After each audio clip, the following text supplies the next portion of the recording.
Hello and welcome to Lightways at Life Astrologer with me, Anna Isabel. And you'll never guess, with me today is Steven Forrest. Hello, Steven. Hello, it's a pleasure to be here, Anna. So I've read your books, and The Endless Sky is the one that I've had the pleasure of enjoying, and so much so, with many books, you kind of,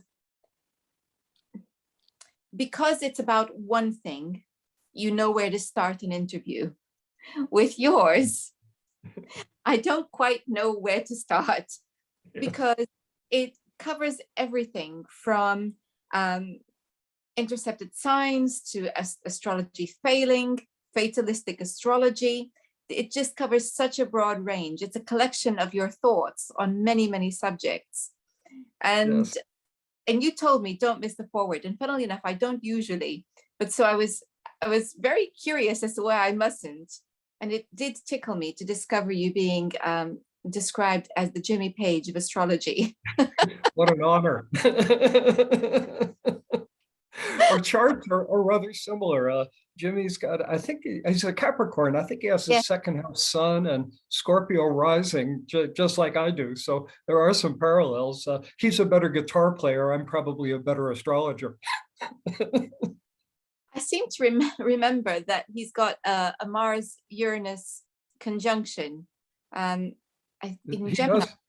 Yes, Uh-huh. yes. So I don't know what, Interesting. My Mars is in Aquarius, which would have a similar kind of vibration. indeed it would.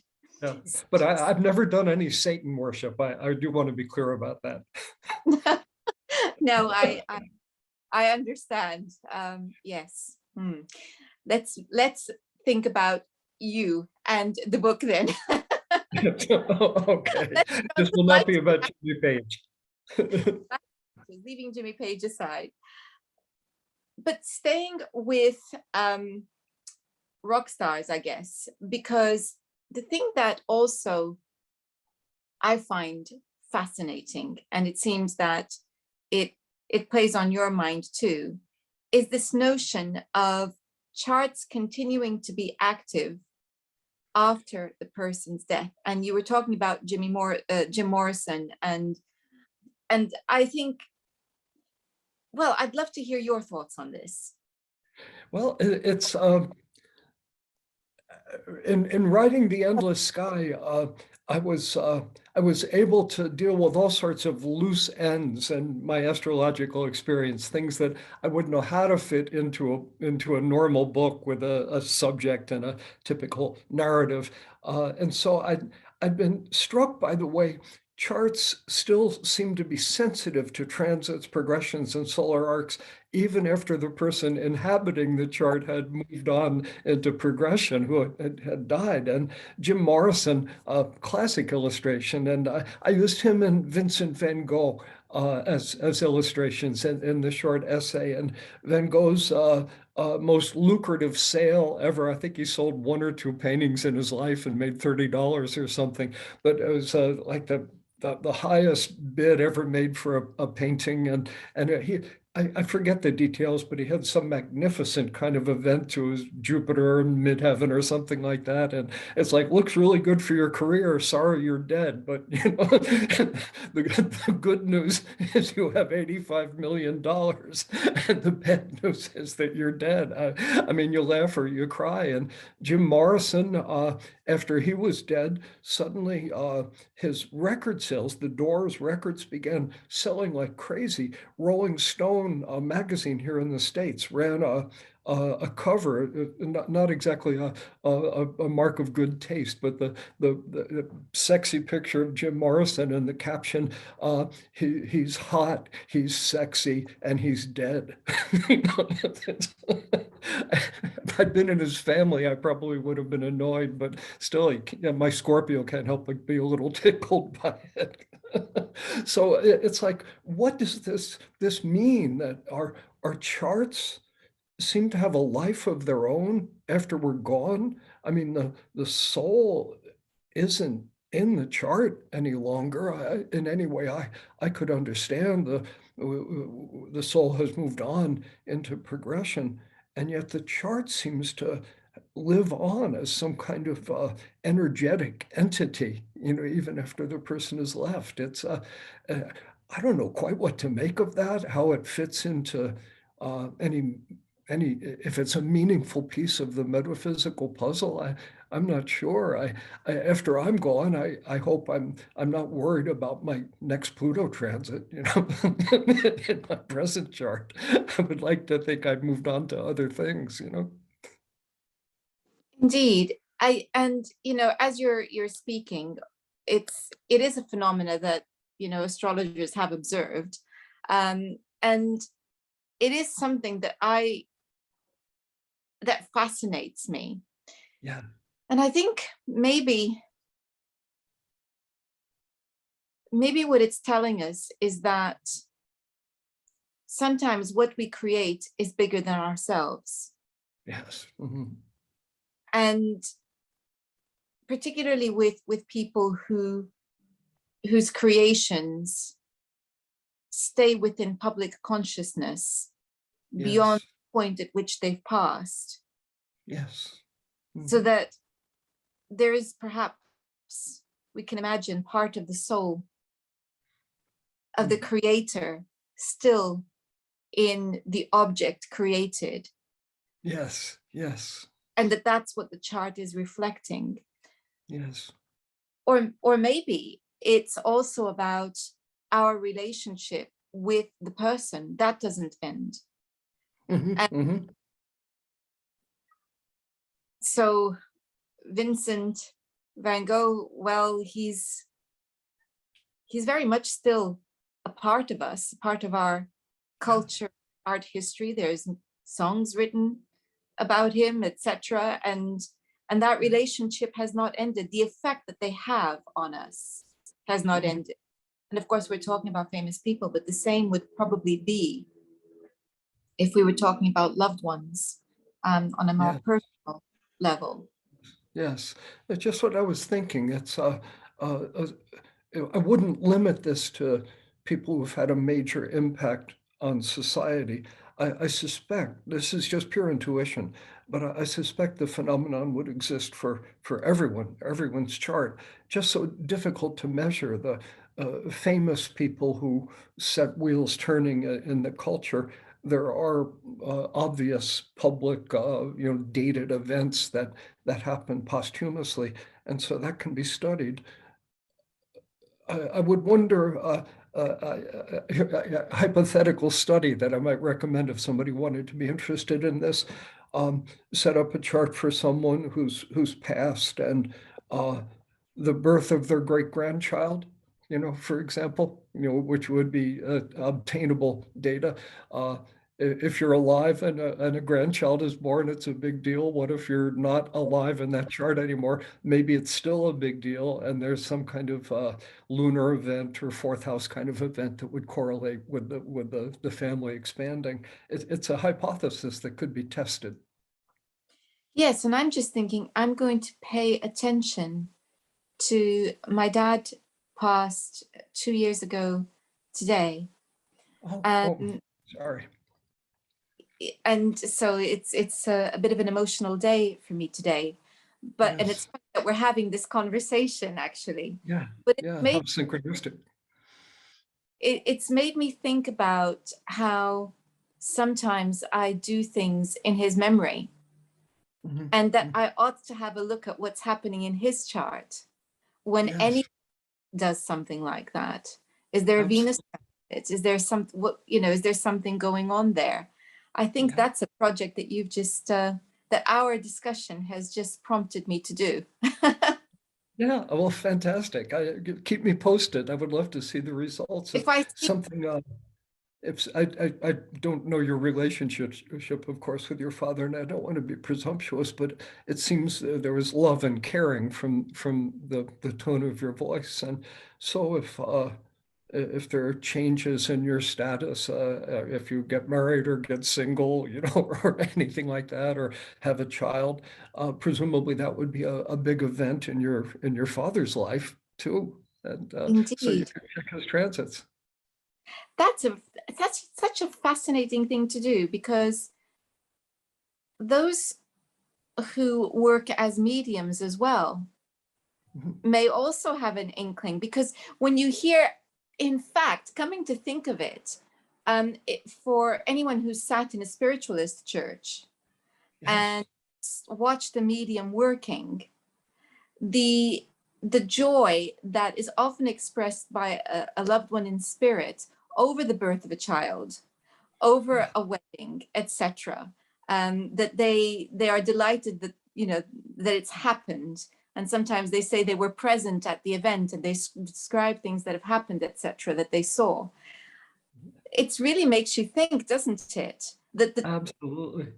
That there's yet another level to a chart, which, by virtue of the fact that the person is no longer visible, we perhaps have ignored. But then there are certain things that happen that make us notice and question, which is why we're having this conversation. Exactly, exactly. It quickly spins off into things that make the eyes go around in my head. You know, we're these little three-dimensional monkeys trying to understand an n-dimensional reality. You mentioned spiritualism, and I've had some contact with that. There's in America, in northern New York State, there was a big hotbed of that in the early 19th century, and a place called Lilydale. And I've spoken there pretty regularly and gotten to know the mediums, and I've had absolutely mind-boggling experiences. I'm an absolute believer. I mean, they're charlatans, but there are people who are not charlatans, and it's absolutely real. But I also have a very firm belief in reincarnation. That's pretty fundamental to my whole approach to life, not to mention astrology. And so if someone is reincarnated and they're here, seems they wouldn't be available for conversations on the other side. And yet maybe somehow that works. I don't know. I don't want to fall into the logical error of imposing three-dimensional human reason upon these mysteries. But I guess all we can do is keep gathering data, you know, keep gathering experience and being open to it. Yes, and in my work as a past life regressionist, and also working with life between life, that life between life period with clients, Yes. it would appear that the soul is bigger than us, from the point of view that we incarnate with not the entire soul and part of the soul. Yes. And for those who also come from a shamanic tradition, you know, the concept of soul retrieval, where Yes. a part of the soul can be trapped in a past life. It doesn't mean necessarily that the whole soul is there.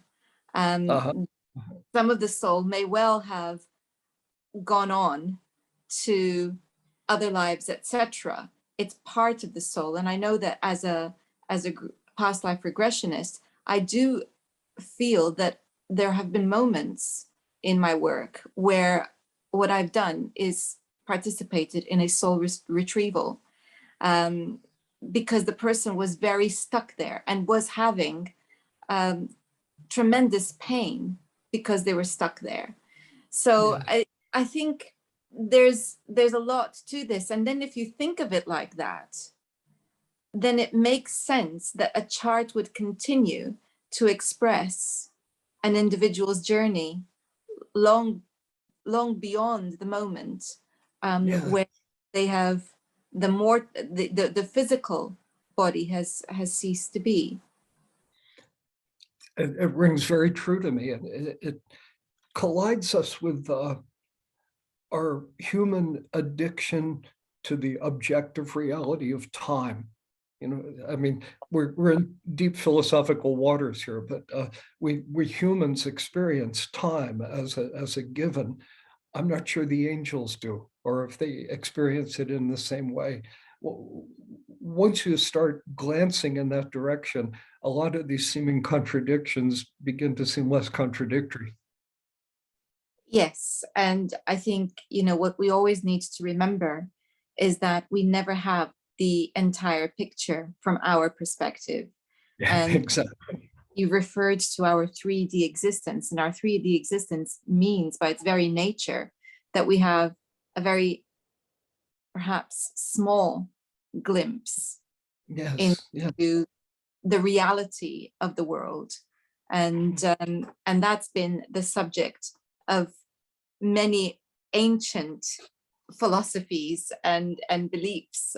So I think we need to always have the door open to explore possibilities. Yeah, I'm with you. And the uh, a perspective here would be like I feel like you and I are on the same wavelength here. I'm understanding you, you're understanding me. We're both looking at the mystery and scratching our heads, but you know, from a similar perspective. Many people listening to our conversation would think we were mad, of course, or would have no idea what we're talking about, which leads me to the point that I want to make. There's just a little astro technicality. When we think about planets that are out of bounds, extreme declination, way above where the sun can go or below, um, that, that tends to correlate with a certain degree of eccentricity relative to the mainstream belief system. Wouldn't be surprised you got an out of bounds planet or two. But where I want to go with this is a fellow here in America named David Cochran, an astrologer, was working with my chart, explaining declination to people. And I have a lot of planets that are almost out of bounds. And he was saying people like that are, they're weird, but not so weird that people in the middle can't understand them. And it makes me smile too, but I could relate to it strongly. And so I want to give an illustration of that principle in action. So you're talking about shamans doing soul retrieval, part of a person's soul caught in a past life. You're right, it works. But a lot of people would think, what? You know, what is she talking about? So here's how I would explain it to them. It's something I love about metaphysics. All the metaphysical laws are really common sense, and we see them every day on a small scale. You just have to pump up the scale, you know, to centuries or something to get the big picture. So active illustration of exactly that principle is that hardly anyone would have any trouble understanding the following. There's a child who was abused in one way or another in this lifetime. And part of their soul is trapped in that earlier stage of this life, you know, and so they don't have full access to their creativity, their sexuality, their intelligence, their faith, because they're trapped in the past life of this life. And the there's no difference between soul retrieval in the shamanic sense and that, except for the fact that we get confused because of reincarnation and, okay, you were in a different body. Everything's the same. Oh, but you were in a different body. You know, and that's really the only difference. It's, you know, you were saying about us being on the same page. Well, so much so that I was thinking exactly that. I was thinking exactly that. I was thinking about how we need to remember that our concept of time is very much about the way that we perceive logic, and it's very linear.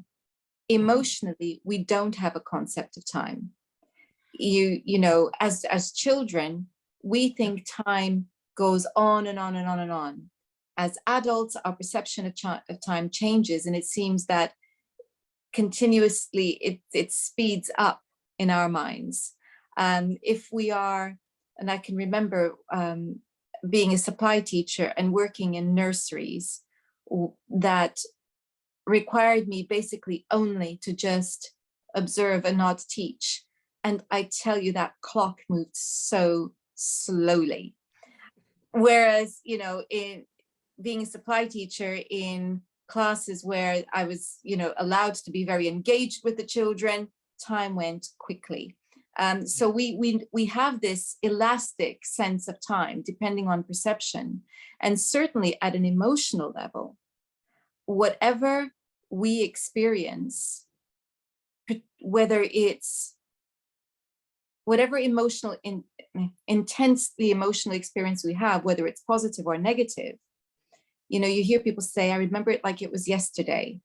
And then I also hear clients say, I can't believe something that happened so long ago is still having such an impact on me. There is no time. At an emotional level, time does not exist. Yes, yeah, that's a really important insight.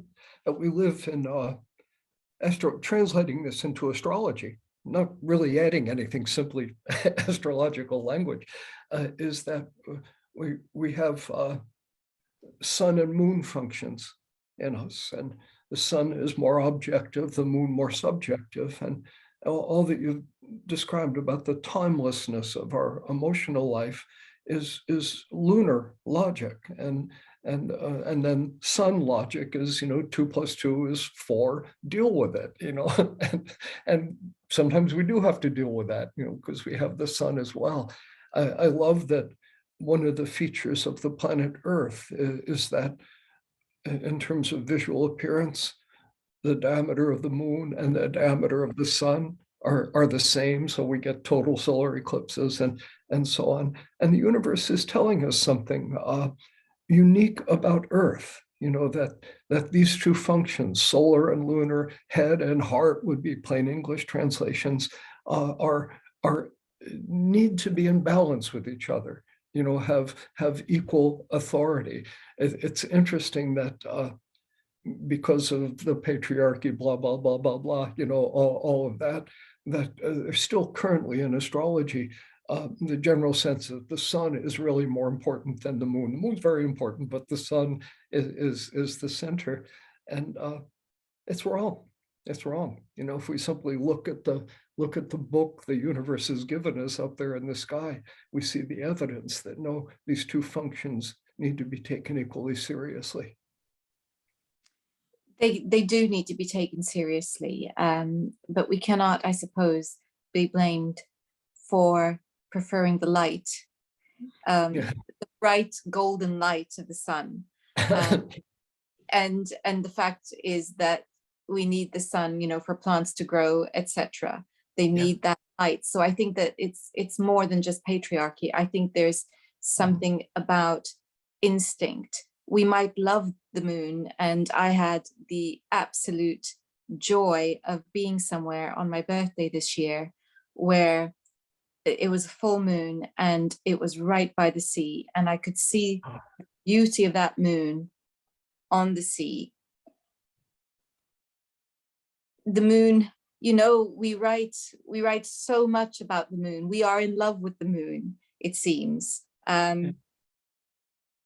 But we need the sun as well. And, and we need them both. And we need them both, in fact. So it's I think the moon keeps us exactly in the right place in our solar system for us to be able to have life on this planet. And equally, we need the light of the sun in order for life to thrive. So there's a wonderful equality in need. One is more evident than the other. I think that's what I'm saying. I think that it's the worship of the sun, I think, is because its need is more evident, perhaps. But it doesn't stop us being in love with the moon. I'm getting a minor giggle of perhaps not any great value here, but I thought I would share it with you. I'm in the Colorado desert, the Sonoran desert, basically here, where the sun is incredibly intense all the time, and the moonlight is just so precious, you know, when it finally comes. And there you are in England, which is not famous for sunny weather. And here you are kind of longing for the sun, and here I am longing for the moon. And you know, it's funny because I think it's absolutely right that if you live in very hot places, you come alive at night. because that's when the temperature is cooler.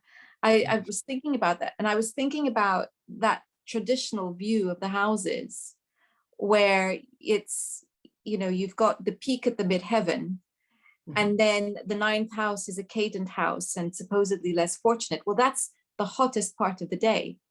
Yeah. And our astrologer ancestors lived in hot countries. Yes. Hence the malefic view of the ninth house, which Yes, I don't share, of course, but neither do I. yeah, yes.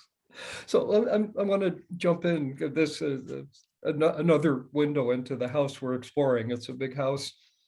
There's a quote that I heard. It was attributed to Winston Churchill, as were many things. I don't think he actually ever said this, but it's still worth saying that they were during the war, they were talking about cutting funding for the arts, and Churchill was alleged to have said, but what are we fighting for? Which was not an irrational statement, but a trans-rational statement, thus a moon statement. And so the principle that I'd want to underscore here is that the moon is what gives meaning to life. The sun might sustain life and allow life to exist, but if all we have is existence, of course, it's pretty soon you're a French existentialist, and who wants to wind up like that? So the idea that the moon correlates with meaning, and then the notion is that there are highly intellectual people, university professors, very much cut from the Western world, 21st century cloth, that mythic belief system where, well, it is technically existentialism, where there is no inherent meaning in life, but we may attribute meaning to life, and it gets us through the night, and that's your own business, but there is no inherent meaning to life. The moon is the part of us that knows better. And if I'm arguing with a professor and he says life has no real meaning, and I say it does, and he says, well, how do you know that, Mr. Forrest? And I say, I just know. That's not a satisfactory answer to the professor, but it's a satisfactory answer to me. It comes straight out of the moon. The moon is the part of us that just knows things. And everything in the category of meaning, like love, for example, it's all in that lunar territory, gives us a reason to live. It's about honoring the human experience. Yes. And, and we know that in science, anecdotal evidence means nothing. And anecdotal evidence is everything, because it is the actual experience of human beings. Okay, sometimes it might be distorted by subjective beliefs, etc. But nevertheless, I would not be so quick to dismiss it, because it is a person's experience. Of course, as a hypnotherapist, an astrologer, I would honor every individual's experience. I would not dismiss it as being irrelevant, because it doesn't fit into a clinical view of the world.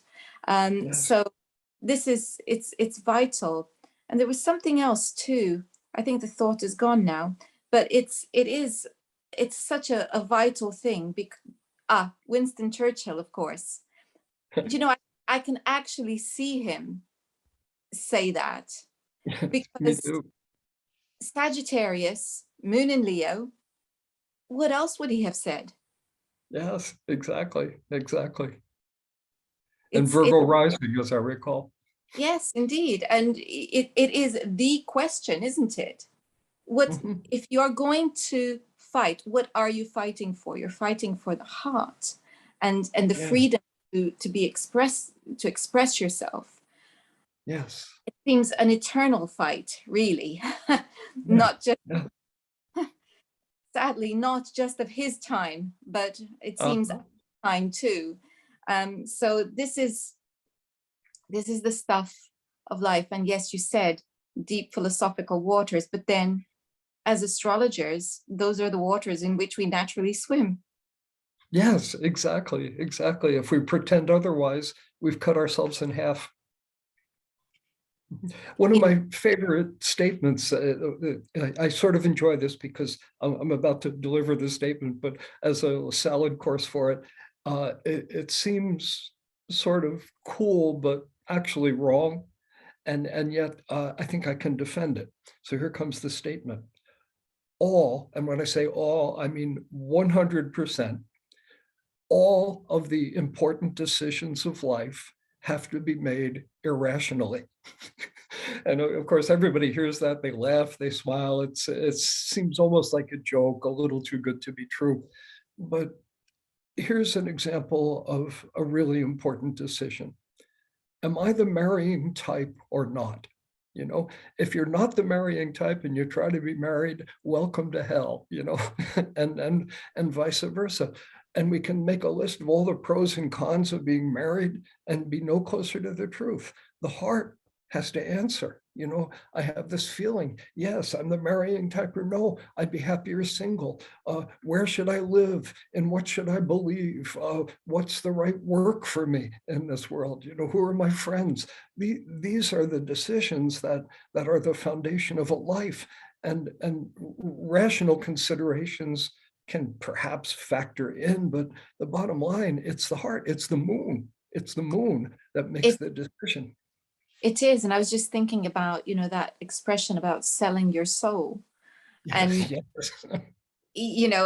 and the compromises that people make that leave them in straitjackets, and then they have an existential crisis, because I maintain that everyone I see comes to me because they are experiencing an existential crisis, however it manifests. Mhm. It's that sense of, is this all there is?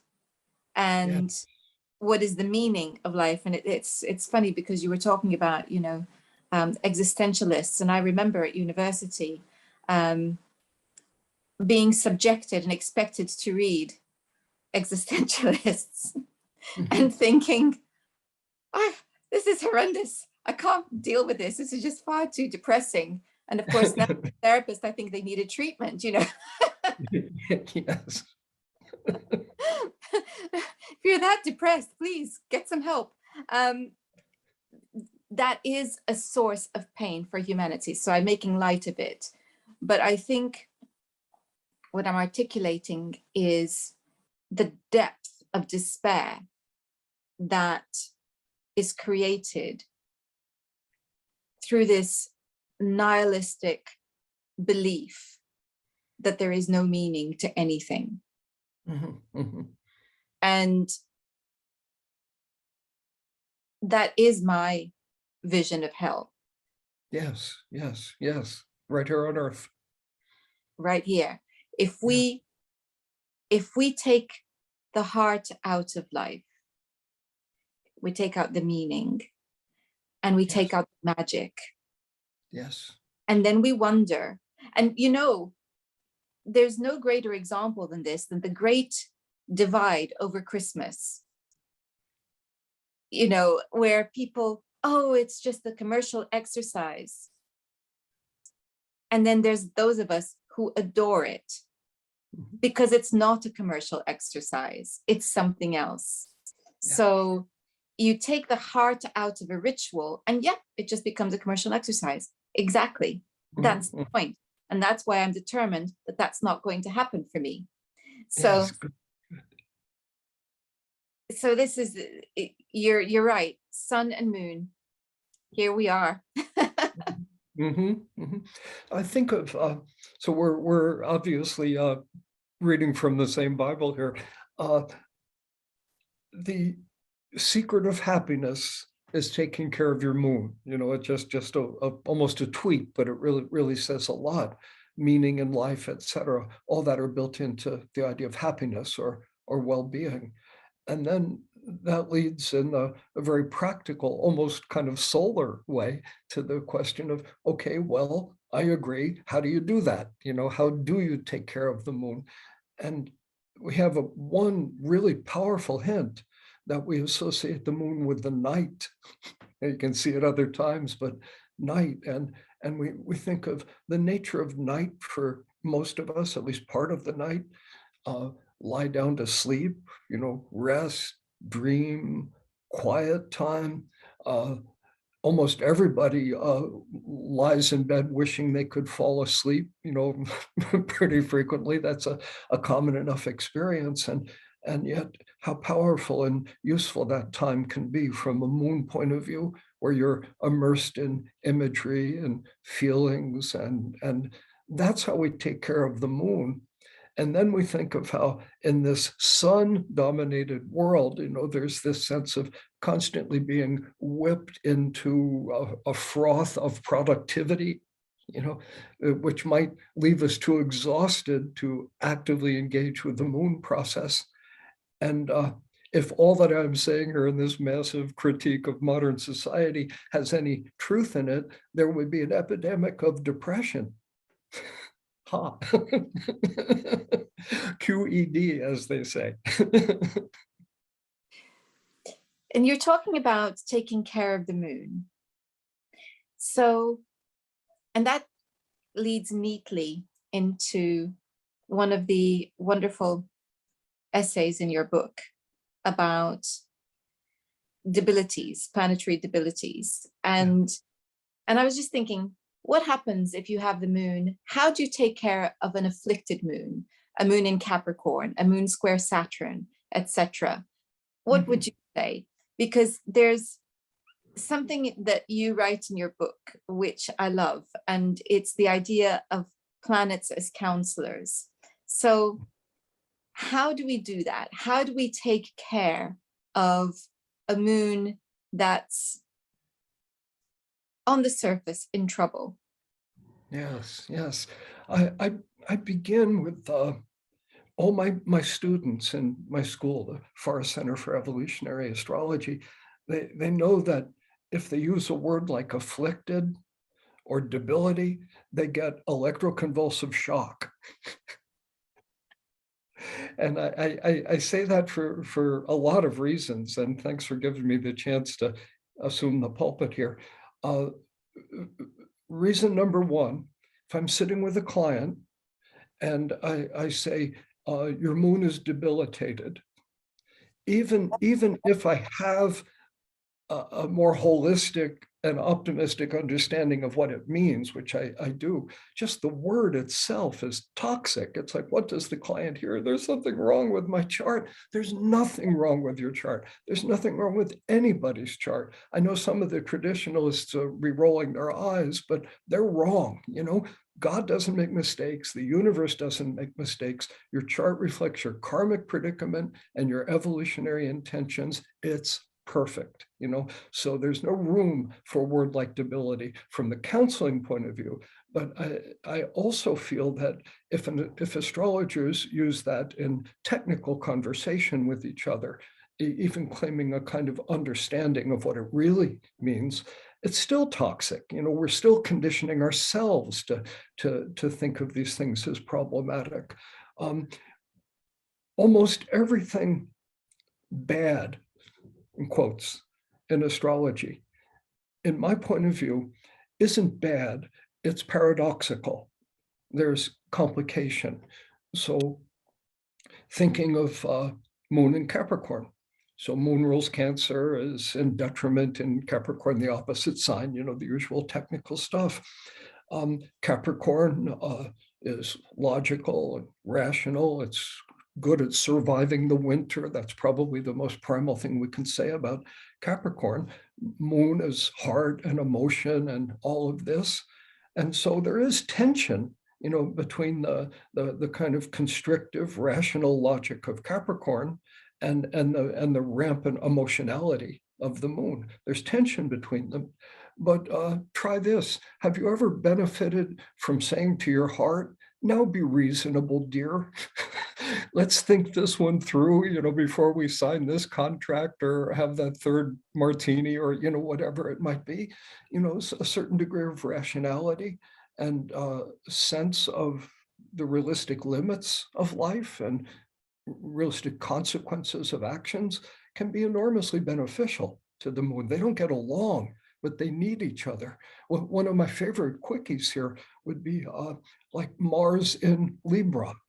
You know, again, a similar kind of situation. And I just like to ask one question and just watch people's wheels turn.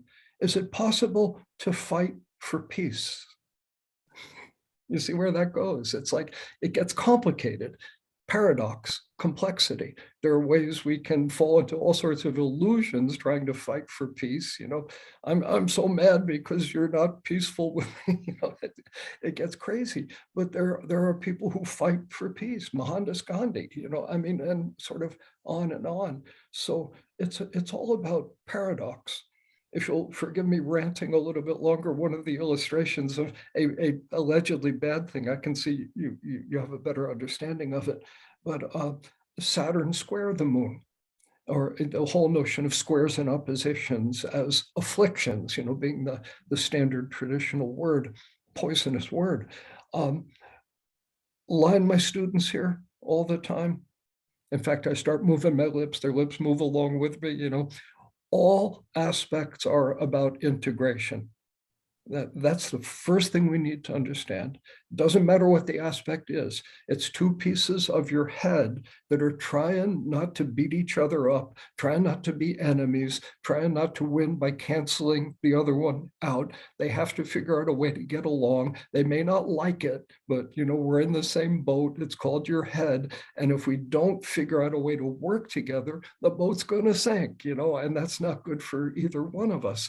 And so the Saturn squaring any moon, it's kind of like the logic of the moon in Capricorn. Saturn's logic and the moon's emotionality. You know, maybe they form a team.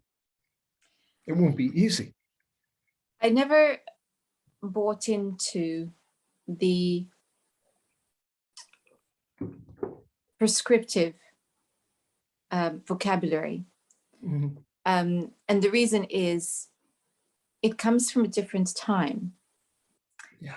And with it is a particular worldview. Mm-hmm. And that worldview may well have been appropriate for that point. And I think it's still very appropriate, say in horary astrology, absolutely, no question. But when it comes to psychological astrology, it's never been my view. It cannot be, I'm a therapist. It just, the two do not match. Yeah, yes. And so I always see it as tension. This is an inner tension that we need to resolve. So I would be using therapeutic language, which is exactly that. This is an inner tension which needs to be resolved.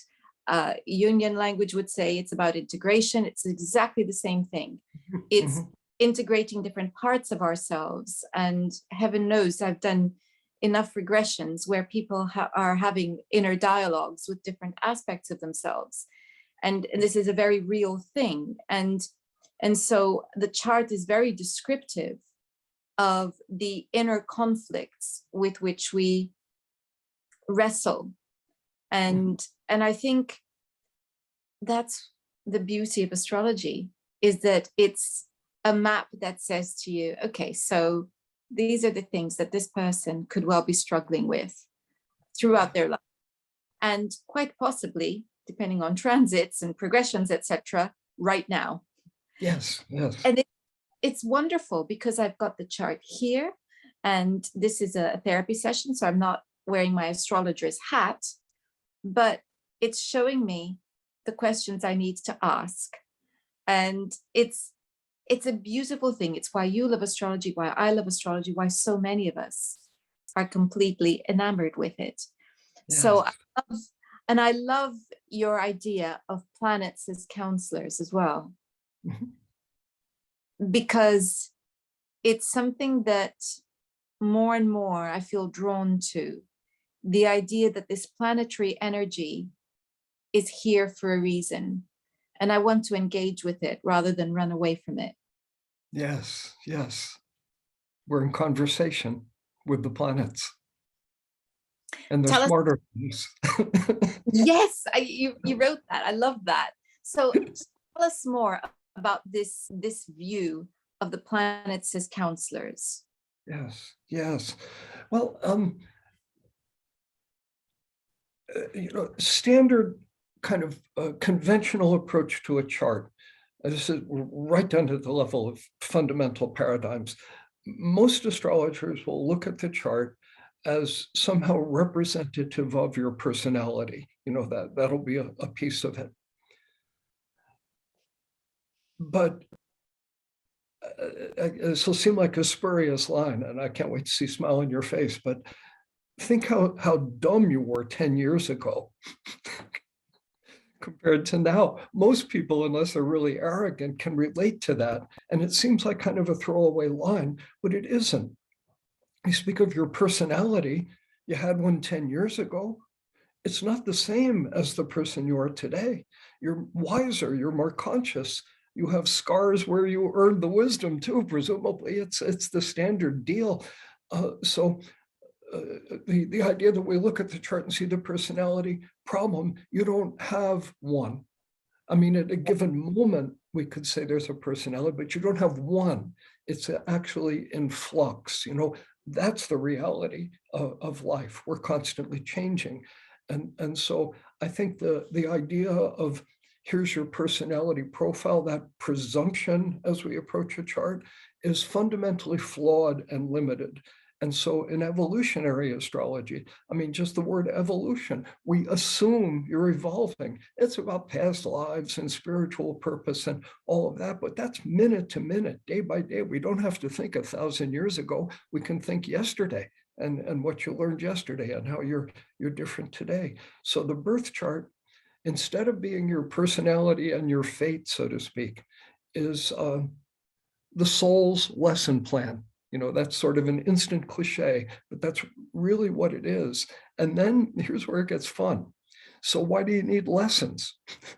And it's never because you're so smart. The lessons are necessary where we have ignorance. If we already know something, we don't need to learn it. Which leads me to a line that the naughty part of me enjoys delivering. Your birth chart represents everything wrong with you. And then I usually let there be a pause there, as that sinks in and I get the dirty look. And then I say, and how to fix it, and how to fix it. Everything wrong with you and how to fix it. The first clause is a humble, accurate, honest statement about our actual spiritual predicament on this earth.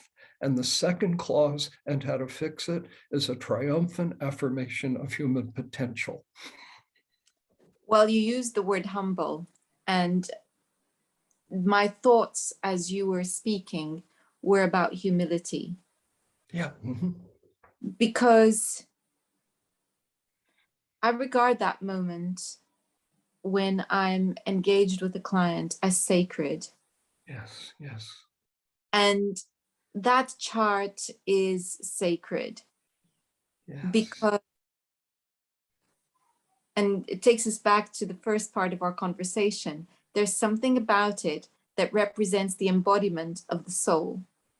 Yes, yes. And I think for me, even if I'm looking at my own chart, it requires humility because I do not know all there is to know about me, let alone somebody else. Yes, yes. And in that moment of meeting or of looking at my own chart, this is a moment where insights come to hopefully shed some light on some areas of life and some parts of the individual. Yes. But that's all it is, some parts. Mm-hmm, mm-hmm. Because it takes a lifetime to see that chart unfolding. And as we've been speaking, it appears that that chart will unfold beyond death. Yes, How yes. magical is that? We need to have that humility. Yes. We need to have that feeling in our hearts to say, well, Show me. I just had this image of, you know, it, in olden times, where the scrying and the crystal ball or the mirror that people would scry with. Yes. And I could feel the humility with which one would have had to approach the scrying object. Yes. And ask, please show me. Yes. Yes. And it's that kind of reverence, I suppose, that we need to have. And then if we can do that, we are less likely to fall into one of your pet peeves, which is that prescriptive, fatalistic view, which could inadvertently be actually harmful to someone else. Yes. Yes. I think almost always is harmful because it presumes a rigidity which takes away life and all the uncertainty principles that consciousness adds to the equations. Well, we're having quite a conversation, aren't we? Yeah, yes. I hope we still have an audience, but I bet we do.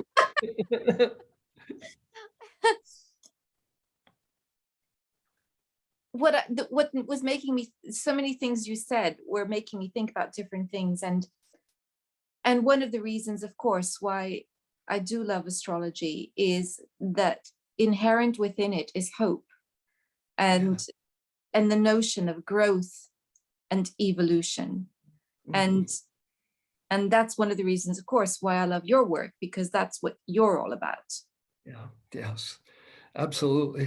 It's got to be a a reading should leave a person encouraged, and encouraged in not just a rah rah good for you, you're wonderful sort of way, but encouraged by being empowered objectively with probably the single most important bit of information anyone can ever have in life, and that's knowing where to put your foot next. I mean, astrology is really practical that way. It's like it will describe sort of abstract goals, perfect love, perfect serenity, things like that.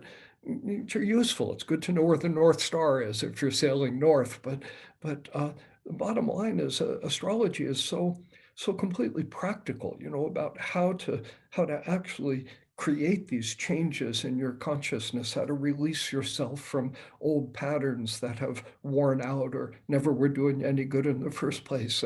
Where to put your foot next. It's I love that. It's where astrology kind of takes its place next to the great religions of the world, for example, which will often offer the big picture and all of that. But it's like, what's your picture, and where are you transits and progressions, what do you do for your soul on Saturday, this Saturday? I love that, because also it's the question, why is this happening to me? Yes, I've yes. heard that countless times. Why is Yeah, this happening to me? And suddenly, you're holding a mirror and you're to the person and you're saying, well, what are you learning from this? And how can we find a way out of it? And how do we break this pattern, as you said? And what you're doing is, suddenly it's not something that's happening to me. It's something that I can participate in and yes, engage with and grow through. And the word I guess we're looking for here is empowerment, is that we're not mere victims, passive victims of life.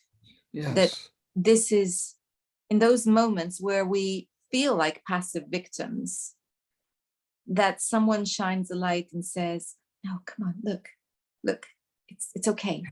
yeah, exactly. Let's think about this. Let's think about this. And, what's really going on here? And suddenly you discover you're not as powerless as you thought. Exactly. And then with that light, that lantern, you find a new path. And I love the way that you do that for people. And I think that your book is something that is another precious lantern along the way. So thank you so much, Steven. Thank you. Thanks for saying that. Kind words. I appreciate it. Keep up your good work too. Thank you. So now a reminder, the book that we are talking about is The Endless Sky. And I shall be putting a link to that in the description box. Steven, if people wanted to find out more about what you're doing, how do they do that? Yeah, always my favorite question. So thanks so much for that. I have a personal website with all my books and videos and so on, and then also my school. It's Forrest Astrology, 2 R's in Forrest. Forrestastrology.com is my personal website, and forrestastrology.center is the school, and center is spelled incorrectly in the American way, so ER at the end rather than RE. Thank you so much. I will be putting links to that in the description box as well. Steven Forrest, thank you. And thank you all for watching. And next time we will be, I'll be talking about the houses with Deborah Holding. Until then, goodbye. Bye-bye, everybody.